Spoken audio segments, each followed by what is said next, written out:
Guys, what's going on? Welcome to Serial at Midnight. My name is Heath, and I am joined by my friend Vanessa for a conversation, hopefully, that the internet has not had yet about a very pressing, well, it's everywhere. We're talking about cancel culture. Vanessa, welcome back to Serial at Midnight.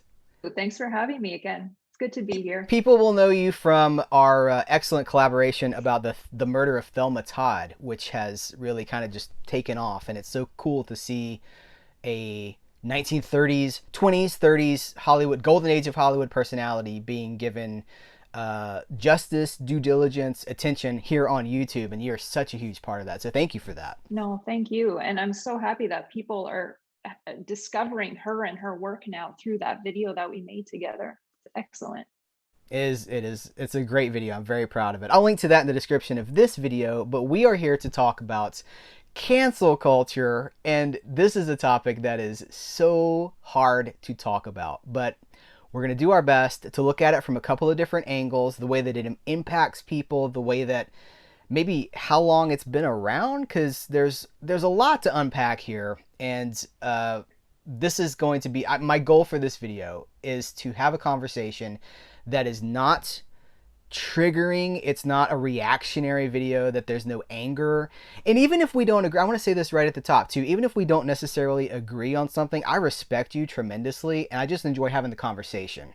Yeah, it goes both ways. I mean, everyone is different. Everyone has their own opinions. So no one is right or wrong here. And even this goes with the people watching this video.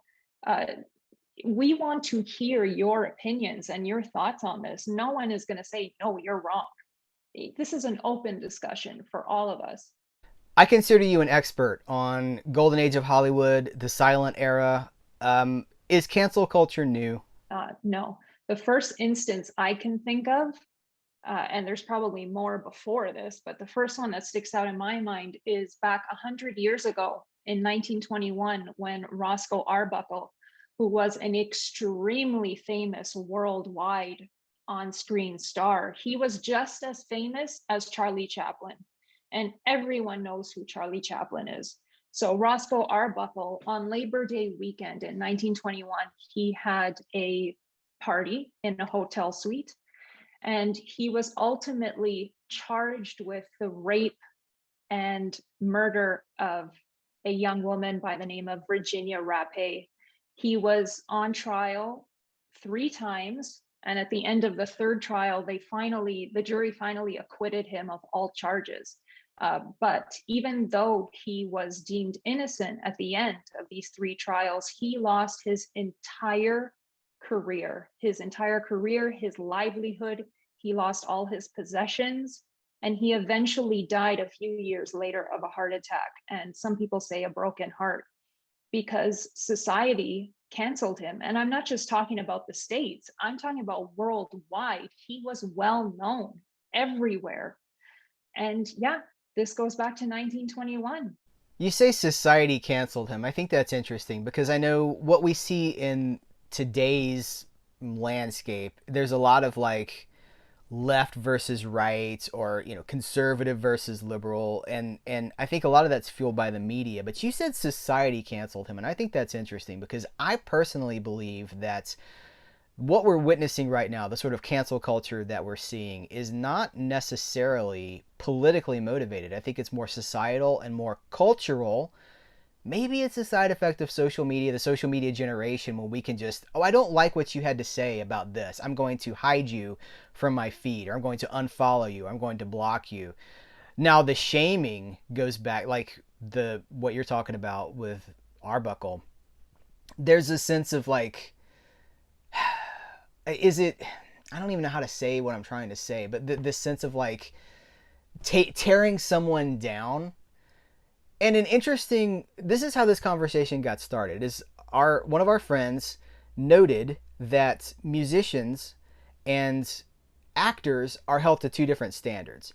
And it doesn't mean that musicians aren't canceled, because they sometimes are. I know right now Marilyn Manson, as we're recording this video, Marilyn Manson's been in the headlines for something that he may or may not have done. There's been no trial about it or anything like that. But we do seem to demand more good behavior, perhaps, from actors and performers, stage actors, screen actors, musicians. That's a whole other rule book for them. If there's a rule book at all, do you have any thoughts on that? Yes, I think that's so true. When you think about musicians and artists, especially like groups like Motley Crue, Poison, Guns N' Roses, there's a certain lifestyle that's attributed to them, or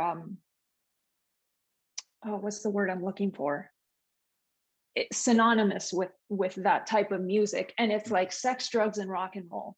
And if you're at one of their concerts, you want to have the time of your life. You want to have fun. You want to just bash up against people and just lose all sense of reality. And it's, if you take that away from these musicians, you're almost taking the fun out of the concert experience or the lifestyle experience. So I definitely think that musicians and rock stars and artists, they I don't want to say they tend to get away with a little more, but that kind of lifestyle, that kind of fun is just more associated with them than it is for actors or actresses, directors, producers, writers, even. We seem to project a more dignified image onto those people, where, sex, drugs, and rock and roll is for musicians. It's not for actors or actresses. Do you know what I mean? Yeah, what if Tom Cruise was like, "Hey man, I just want to get laid, I want to get paid, and I want to have a good time." People would be like, "You're done, Tom." Well, actually, he might get away with it if he said that, but a lot of people would not. It's really interesting in how this is a societal argument against like politics or whatever. This is where it's like, well, that's what we want from our musicians, but it's not what we want from our actors, and that's so interesting because it's like we want dignity from our actors. It's a noble profession, but our musicians party it up, man. Uh, Yeah, exactly. And I mean, that's not to say, I don't want to upset anyone. That's not to say that musicians, we don't know what, or yeah, we don't know what they're doing behind the scenes. We're perfectly aware of what's going on there and what they're doing. We know that it's wrong. It's just that they seem to get away with it more often than others do in the entertainment industry. It's and tricky. it is. And we have to acknowledge there have been some major controversies in music as well. So it's not like it's cut and Yeah. dry and it's as simple. Because we were talking before we hit record, I was telling you that there was a news story that I saw this morning about Sinead O'Connor and how after she ripped a picture of the Pope on Saturday Night Live, like she was done. And that Yeah. was 30, I think it was 1990, or it's been about 30 years. And then going back to John Lennon with the Beatles, where he said the Beatles were bigger than Jesus in Alabama. It always starts in Alabama. There was a huge backlash. They stopped playing the Beatles on the radio. There were Beatle burnings where people were throwing their records into bonfires. And of course, people would go out and re-buy those records because you're not going to not have the Beatles in your collection. But that anger, that canceling, because that's what it was, it had power for a little while, but it kind of goes away. And I don't know, maybe we'll see some of this stuff go away with some of the personalities, some of the actors that have been why, I don't even know how to ask this question. Why do some people, okay, so why does, oh, I'm just gonna go for it, and I can always edit around this if I'm like, oh, Heath, you shouldn't have said that. I'm just gonna go for it. Why does Weinstein have to, appropriately, Weinstein did terrible things, but we watch Polanski movies and we like study them, and they're taught in classes. Where is the divide there? Is it just because the younger generation that might be upset about a Weinstein because they saw stories on Twitter is not overly familiar with Roman Polanski and the things that he did? Yeah, I think that's true. I think most of the uh, younger audience is not overly familiar with Polanski. But how about Woody Allen? Everyone knows who Woody Allen is, and yet he's still making movies. People are still watching them. People are talking about him. So it's, like I said before, this is very tricky. And I don't think there's any right or wrong opinion about this because, like, I can't even make up my mind about it. Sure, I don't like Woody Allen, and I don't like what he most likely did. Um, but does that mean that I'm never going to watch a Woody Allen film? I don't know. I honestly don't know. Does Annie Hall go in a drawer with a lock? It gets locked and we never touch it again. The thing is that he's not the only person behind his films. There's a whole crew working on his films. There's a cast. There are people behind the scenes and in front of the camera who have absolutely nothing to do with Woody Allen or Roman Polanski or Weinstein. Mm-hmm.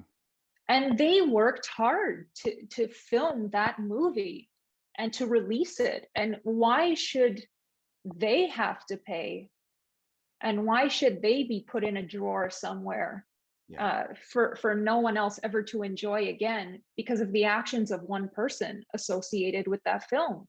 That's a very good point. Why do you sink the whole ship when it was one person that it may have been the captain Exactly. of the ship, but the whole ship's full of people? It's an interesting metaphor that I pulled out there. What? What? What? What? Mm. This is such a dangerous conversation. Um, But that's why we're having it, that is what, right? and here's the thing: there's no real answer because we're not talking. It's not like there's a book and we can go like, well, this is this. It's so much opinion and it's personal, um, like personal preference. All Well, comes down to the individual. How yeah. do you feel about it? If you are comfortable watching that person's films or listening to that person's music, despite what they have been accused of, then it's down to you. Okay. You do you. You know what? That's the motto right there. Is you do you. If we could all just you do you, everything would be so much more easygoing. I feel like what we're really talking about is separating the art from the artist. And it seems so simple to do, but it's not. It's really not simple. And I see this a lot. Here's what I see, and I'm gonna try to say all this without naming names, without being specific. But I see a lot of people. Hey, I'm angry that this person that I like said this opinion that I agree with, and then was fired by this corporation or by this studio. Cancel culture cannot stand. My opinion is valid, and I will no longer be supporting this corporation or this company. And by doing so, you are canceling the thing that canceled the thing that you like. Yeah. And we know someone. I'll just say we know. There's someone that we know that teaches, and they were observing that it starts in sixth grade, grade six, or however, about 11, 12, that kids, this was a personal observation, not by me, but by this person that I trust, that these kids start to cancel one another face to face. I can't believe you said that. That's really insensitive. I am not sitting with you at the lunch table. And then they'll go to another lunch table, and then they talk like back and forth, and it's like a cross canceling over what essentially you just be like, I can't believe you said that. You shouldn't say that. Oh, I'm sorry. And then you move on. But there's this weird like enforcing of consequences.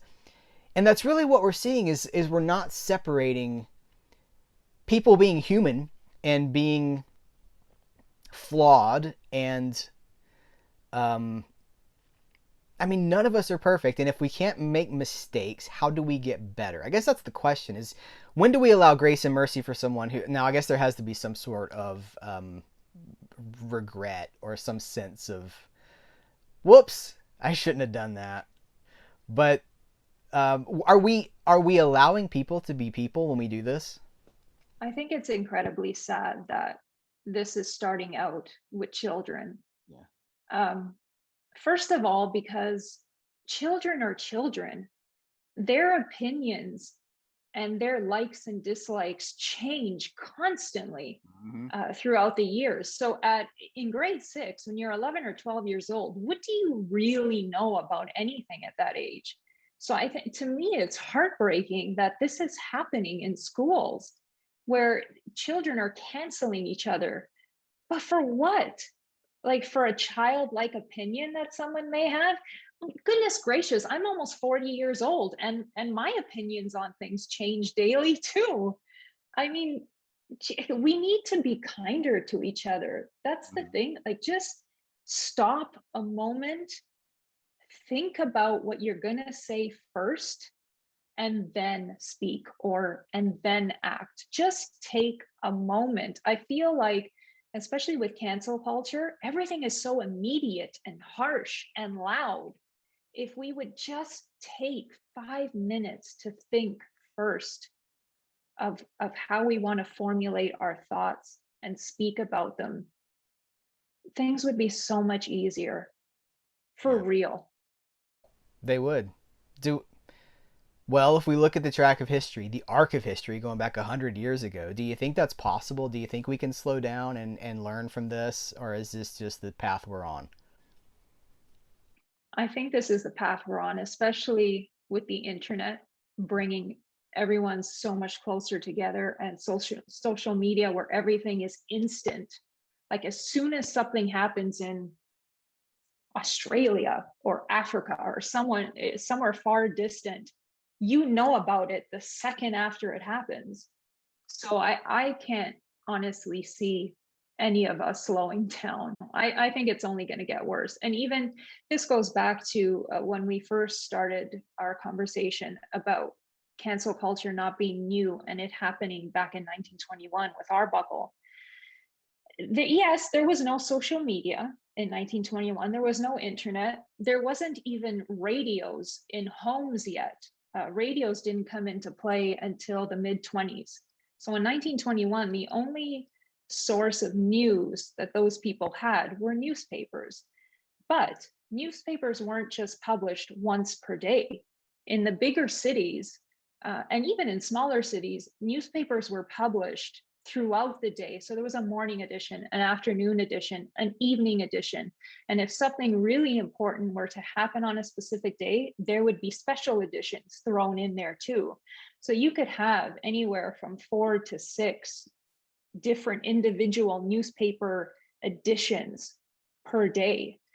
So news back then was still pretty immediate. It's just you maybe had to wait a couple of hours to hear the latest, or to hear the latest breaking news from somewhere. So I don't think we've changed at all, because it only took a few days for Arbuckle to lose his entire career over something that he probably didn't even do, and he was ultimately acquitted of. We're doing the same thing now. It's discouraging. It's a discouraging thought, but there is hope. We're having a conversation about it. We're aware of it. If we could just start having, if we could just check our anger, I feel like if we could stop seeing someone who has a different opinion of us as the enemy. I see this. I told you this the other day. Someone that I know, who I'm not going to name, was like, I will not be silenced. My opinion will not be silenced. Very angry about it. And of course, the implication is, this is my opinion. You will hear me. And then not hearing the opposite opinion. Like, my opinion trumps your opinion. And I see it almost every single day. It's like, my opinion. You will listen to my opinion. Well, what about my opinion? No. And Yeah. everyone wants to get their opinion out, but they're not willing to listen to other opinions. And we see it. I mean, it's like, it's in politics, it's in the media, it's in Hollywood, it's in like all the people that we're canceling.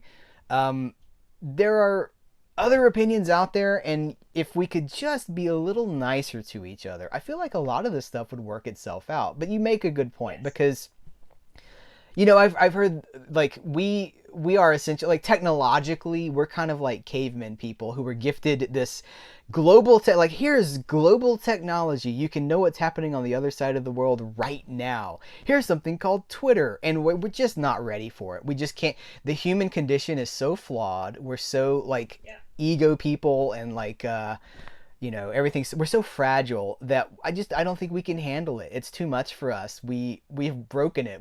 It makes us so angry. This technology makes us Yeah. so angry.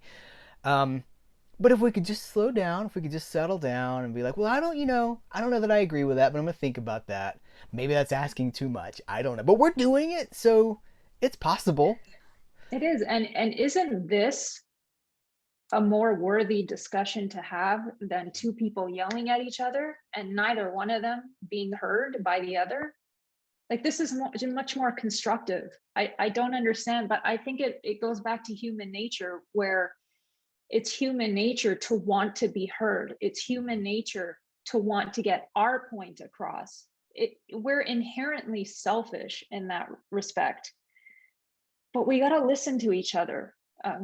Again, every single one of us is different and we're going to have different opinions. And there is absolutely nothing wrong with that. I agree, and I do we want to talk about the role of corporations in any of this, or do we feel? I mean, that was a really good place to end it, but I feel like we do because there's going to be so many people. Like you didn't talk about Disney is one that immediately comes to mind because they will there. Well, there's a couple of different ways to talk about that. There's the way that they have suppressed certain aspects of their Disney history. That's one thing, but then the there's a whole thing that went down with Gina Carano and the Mandalorian. I guess it was months ago now. I guess it feels like it was more recent than that. But I see this a lot. Corporations want to avoid negative press, and in the process of doing that, they will take something down, or they'll remove Gone with the Wind from a streaming service until they can put a warning on it or something. And of course, for us, for our generation, we're like, "What are you doing?" We know that we're not like we know Gone with the Wind is not like a here's how you're supposed to be. Like we put it in context, but maybe we're the minority. I don't know, or maybe it's just the fear of the advertiser backlash because that's often what it comes down to is these corporations have so much sponsorship or advertiser dollars or stockholder like shareholders and stocks and things like that, and you want to avoid anything that has a negative impact on the bottom line. And I think sometimes that looks like um, the quote PC culture when I think really it's protecting the bottom line. But I'm interested in if you have an opinion on this. I agree. I agree with that. Ultimately, I think we went from a place where we were scared of big corporations, but now it's kind of pivoted where big corporations seem to be scared of us because we hold the power now to cancel anything and anyone. So if, for instance, with Disney, um, they no longer want to be associated with that actress. So they have essentially removed her from The Mandalorian. Now, think about what would have happened if they didn't terminate her or remove her. The public, there would have been a public outcry. People would have been very upset. And then people would have gone ahead and canceled Disney, pulled their subscription to the streaming service, burned their Disney DVDs or whatever. So I think it's totally pivoted now where big corporations are scared of us and what we can do to them. And the people that so either way Disney was screwed because Yeah. if they hadn't done anything, then the people who disagreed with Gina Carano would have canceled Disney. And when they did do what they did, the people who I'm lost in myself now. But okay, I'm lost. if you please the people that agree with Carano, the other side's angry and they cancel Disney. If you don't please them, then they're angry and they cancel Disney. Either way, and it's worth noting that the people that were really upset about that canceled Disney Plus. They were upset about cancel culture and then they canceled something. It's this snake eating its tail thing, and I don't know that people realize this, but when you cancel something because it's been canceled, you are yourself participating in cancel culture. Yeah. Um, wow. I, where do we go from there? We could go on and on for like an hour about this because there's no end in sight. Right. Even I'm speechless I now. know. it's wild. It's really crazy times. And so in summary and in conclusion, here's what we've learned. It's not new. It's been around for 100. I'm sure it's been around since the dawn of time, but we can trace it to like media and stuff for 100 years, at least 100 years back. That I don't think it's necessarily political. I think it's more cultural and societal, and it's just where we find ourselves right now. We can say that there's so much fear. You know, you said the corporations are afraid of us, and that's so true. I want to talk about that for a second because I recently did a video about um, the future of physical media and how I'm not afraid. I'm not afraid. And one of the reasons I'm not afraid is because we have the power. The customer has the power. We have the dollars that the corporations want. And they're going to serve whoever gives them the most dollars. Right now, I mean, streaming has the most dollars, and it probably always will because it's convenient and that works for people.